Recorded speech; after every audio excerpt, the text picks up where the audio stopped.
Što vi odrasli vježbate svaki dan? Što to vježbate? Jer ono što vježbate, u tome ćete biti dobri.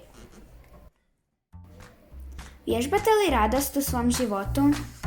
Vježbate li mir u svom životu?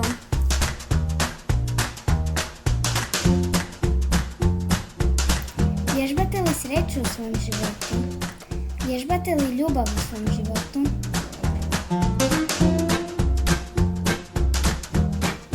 Ili vježbate puno prigovaranja?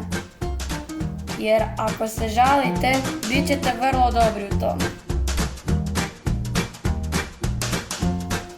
I postat ćete toliko dobri u tome da ćete naći zamjerke u svemu, čak i kad nema greške koju dijete ne može vidjeti. Što vježbate? Vježbate li bijes? Ako vježbate ljutnju, postat ćete vrlo dobri u tome. I bit ćete toliko dobri u tome da će vas najbeznačajnija stvar naljutiti.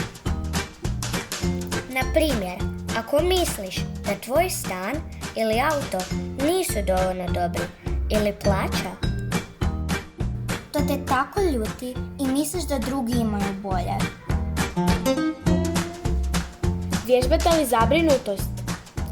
Postaćete jako dobri u tome. I sve će vas brinuti. Uključujući koronu, cijepljenje, razne bolesti.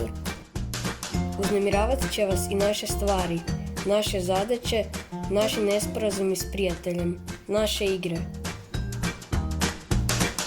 Stoga pretpostavljam da je to pitanje prakse. Mi vam predlažemo vježbanje radosti, veselja, bezbrižnosti i ljubavi.